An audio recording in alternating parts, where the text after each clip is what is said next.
اعوذ باللہ من الشیطان الرجیم بسم اللہ الرحمن الرحیم اللہم صلی علی سیدنا محمد معدن الجود والکرم وآلہ وسلم۔ سامعین و ناظرین اکرام، السلام علیکم ورحمۃ اللہ وبرکاتہ۔ آج کا ہمارا موضوع یہ ہے کہ ہماری پریشانی کی اصل وجہ کیا ہے۔ دیکھیں، انسان کیا ہے؟ یہ دو چیزوں کا مجموعہ ہے، ایک اس کا ظاہر ہے اور ایک اس کا باطن ہے۔ ظاہر اور باطن، اس کی حقیقت، ہماری حقیقت ہماری ظاہر نہیں ہے بلکہ باطن ہے، یعنی ہم اس کے اندر جو موجود ہے وہ ہماری اصل ہے، وہ ہم ہیں، وہ انسان ہے۔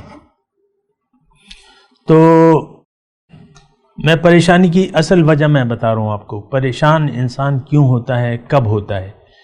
دیکھیں، وہ روح تو ہمیں موجود ہے اور وہ ایک وجود رکھتی ہے، ہمیں تو اس کے وجود کا نہ یقین ہے نہ احساس ہے۔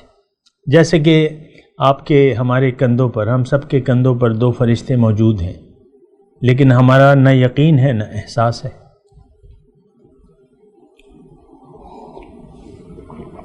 اور یہ تو اللہ تعالیٰ نے قرآن میں بیان، کرامن کاتبین، دو فرشتے ہیں، اس کا ہمیں نہ وجود کا احساس ہے نہ یقین ہے، کیونکہ اس کو ہم محسوس ہی نہیں کر رہے۔ تو انسان کی پریشانی کا تعلق اس کے ظاہر سے نہیں بلکہ باطن سے ہے، باطن، لیکن ہمیں اس کا احساس نہیں ہے۔ ہم دنیا کو یا ظاہر کو اپنی پریشانیوں کی وجہ گردانتے ہیں۔ میری ساس اتنی ظالم نہ ہوتی تو میں تو، بہو کہتی ہے نا، میری ساس اتنی ظالم نہ ہوتی تو میں بڑے سکون میں ہوتی، بڑے چین میں ہوتی، میرا شوہر ایسا نہ ہوتا۔ شوہر کہتا ہے میری بیوی اتنی نافرمان نہ ہوتی تو کیا ہی بات تھی، بچے نافرمان نہ ہوتے تو کیا ہی بات تھی۔ یعنی ہم نے ظاہر کو اپنی پریشانیوں کی ایک وجہ گردان لیا ہے۔ یہ میرے ہاتھ میں ہر وقت درد رہتا ہے تو بس میں پریشان ہوں، کھانا ہضم نہیں ہوتا میں پریشان ہوں۔ ہم نے ظاہر کو اپنی پریشانیوں کی وجہ گردان لیا ہے، حالانکہ ایسی کوئی بات نہیں ہے۔ کئی دن کا فاقہ چلتا تھا حضور صلی اللہ علیہ وسلم کے گھر میں، اور وہ اکیلے نہیں تھے، گھر میں ازواج مطہرات تھیں اور وہ سب تھے، لیکن آپ دیکھ لیں اپنی تاریخ، کسی نے اپنے فاقے کی شکایت نہیں کی، کھانا نہ ہونے کی شکایت نہیں کی، بھوکے رہنے کی شکایت نہیں کی کہ آج تو کچھ پکا ہی نہیں۔ ہم تو آج تصور نہیں کر سکتے کہ گھر میں رات کا راشن نہ ہو اور کھانا نہ پکے، ہنڈیاں نہ چڑھے، یہ اس کا تو ہم تصور بھی نہیں کر سکتے۔ کچھ نہ کچھ تو پکنا ضروری ہے کہ نہیں؟ لیکن وہاں فاقے بھی تھے، اور ظاہری ابتدا میں آپ دیکھ لیں یہ ساری وجوہات تھی، لیکن انہوں نے وہ پریشان نہیں تھے، ظاہر کی وجہ سے پریشان نہیں تھے، کسی کی پریشانی۔ تو میں پریشانی کی اصل وجہ میں آپ کو بتا رہا ہوں۔ اصل میں ہماری روح جو ہے وہ ایک حقیقت ہے۔ ظاہر میں ہم کہتے ہیں روح اور جسم، ہم کہتے ہیں روح، لیکن اس پہ ہمارا یقین نہیں ہے جیسا کہ ہونا چاہیے۔ ہم اصل میں روح ہیں، ہمارا وجود اصلی جو ہے وہ ہماری روح کا ہے۔ موت کے وقت یہ دونوں یعنی ان میں طلاق ہو جاتی ہے، الگ ہو جاتے ہیں، انتقال ہو جاتا ہے، روح الگ ہو جاتی ہے، جسم الگ ہو جاتا ہے۔ جسم کو آپ مٹی میں دبا دیتے ہیں اور روح اپنے عالم بالا، عالم برزخ میں چلی جائے، عالم قبر بھی ہم اسے کہتے ہیں، اپنے قبر۔ تو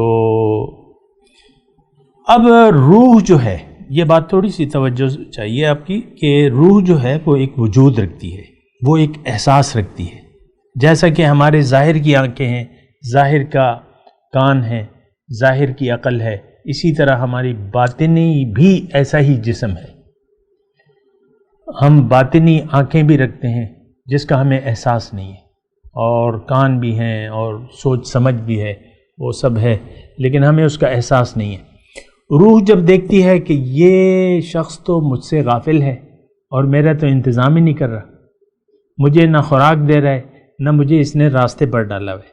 روح کا تو ایک راستہ ہے، اور وہ راستہ رب کا راستہ ہے، جس کی ہر نماز میں آپ دعا مانگتے ہیں، لفظی طور پہ مانگتے ہیں، ہمارا تو کوئی یقین نہیں ہے، نہ اللہ ہماری منزل ہے، نہ اللہ کے راستے پر چلنے کا ہمارا کوئی ارادہ ہے، یہ بات نوٹ کر لیں۔ وہ بس ایک رواج کی وجہ سے ہم یہ سب کچھ کرتے رہتے ہیں، وہ اس کی کوئی اصل یعنی اس کا فائدہ نہیں ہے۔ اور ایسے لوگوں کو جو نماز کے مقصد سے غافل ہیں، اللہ تعالیٰ نے ان کو دوزخ کی وعید سنائی ہے سورہ ماعون میں، وَيْلٌ لِّلْمُصَلِّينَ الَّذِينَ هُمْ عَنْ صَلَاتِهِمْ سَاهُونَ، ہلاکت ہے، تباہی ہے ان نمازیوں کے لیے جو اپنے نماز کے مقصد سے غافل ہیں، پتہ ہی نہیں ہے۔ آج آپ بھی دیکھ لیں، عام طور پہ ہمیں اپنی نماز کا مقصد معلوم نہیں ہے حقیقت میں کہ نماز ہے کیا۔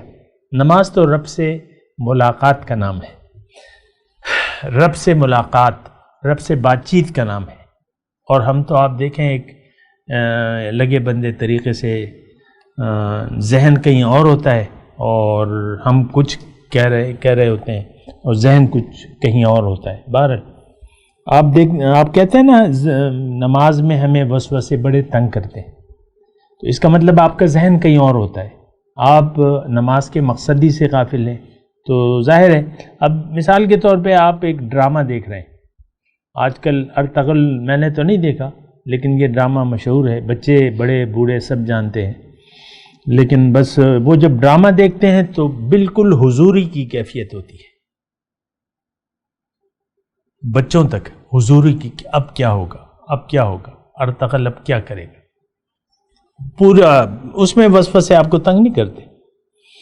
نماز میں آپ کو وسوسہ تنگ کرتا ہے، کیوں کہ آپ نماز کے مقصد سے غافل ہیں، نماز آپ پڑھتے ہی نہیں ہیں، زبان سے تو پڑھنے سے تو کوئی وہ نہیں ہوتا نا، مطلب کوئی اصل جو چیز ہے تو وہ تو عمل ہے۔ تو بہرحال پریشانی کی اصل وجہ یہ ہے کہ ہم اپنی منزل سے بھٹک گئے ہیں۔ ایک راستہ، مثال کے طور پہ تھوڑی سی مثال قائم کر لیتے ہیں کہ آپ کی ایک منزل ہے، مثال کے طور پہ منزل ہے، ہم مثال کے طور پہ ایک گاڑی ہے، ایک فیملی ہے، گاڑی میں سوار ہے، کراچی میں جو ہے وہ شادی ہے، شادی کراچی میں ہے، 3 دن ہے، آپ 2 دن کا سفر ہے، اور آپ نے 1 دن جو ہے یا 1.5 دن آپ نے کابل تک کا سفر کر لیا ہے، آپ نے یعنی آپ نے گاڑی ڈال دی ہے کابل کے راستے پر۔ کابل آپ کو معلوم ہے ہمارا ہمسایہ ملک ہے اور اس کی ایک بارڈر بھی ہے، اس سے آپ جا سکتے ہیں۔ مثال کے طور پہ کوئی پاسپورٹ وغیرہ کی ضرورت نہیں ہوتی، آپ نے یہ پشاور روڈ جو ہے یہ بس سیدھا آپ چلے جائیں تو کابل آپ کو لے جائے گا۔ تو 1.5 دن آپ نے بغیر منزل کے یعنی غلط منزل کا آپ سفر کر رہے ہیں، اس کے بعد اگر آپ کو پتہ چلتا ہے کہ میری منزل تو غلط ہے، تو ادھر اب 2 صورتحال ہے کہ ایک تو آپ نے یہ 1.5 دن جو ضائع کر دیا، اور پھر اب آپ کا سفر بن گیا 3 دن کا، 1.5 دن تو ضائع ہو گیا، سفر جو ہے وہ 2 دن کا ہے، تو 2 دن میں یا 3 دن کا سفر ہے، 1.5 دن آپ نے گمراہی میں یعنی غلط بھٹک کے راستہ گزار دیا، تو آپ کو ایک تو اپنی منزل سے 3 دن کا سفر وہ کرنا ہے، اور اب 4.5 دن آپ کو لگیں گے۔ تو اب آپ کو اگر احساس ہو گیا تو آپ پریشان ہو جائیں گے کہ بھئی یہ کیا، وہاں تو مہندی ہو رہی ہوگی، کل بارات ہے، تو آپ پریشان ہوں گے سارے راستے کے نہیں، اور انتہائی قریبی عزیز کی، مثال کے طور پہ آپ کی بہن کی شادی ہے، آپ کے بھائی کی شادی ہے، مثال کے طور پہ، تو ظاہر ہے کہ وہ اب ایک تو آپ سپیڈ لگائیں گے، پھر آپ سارے راستے پریشان رہیں گے، وہاں سے کالیں آ رہی ہوں گی، تو آپ سارا راستہ جو ہے پریشانی میں گزار دیں گے۔ تو اس طرح یہ ہوتا ہے کہ ہم دنیا میں آ کے، دنیا ایک سفر کا نام ہے، منزل تک، منزل ہماری کیا ہے؟ اللہ تک کا آپ نے سفر، مطلب اس میں اب مسئلہ یہ ہے کہ ہمیں تو احساس ہی نہیں ہوتا کہ ہم بھٹک گئے۔ آج جتنے بھی مسلمان قوم ہیں سب کے سب بھٹکے ہوئے ہیں، اللہ ماشاء اللہ کی بات الگ ہے، ہم بھٹک گئے اپنی، اللہ ہماری منزل نہ ہے نہ ہم بنانا چاہتے ہیں، یہ بھی مسئلہ ہے۔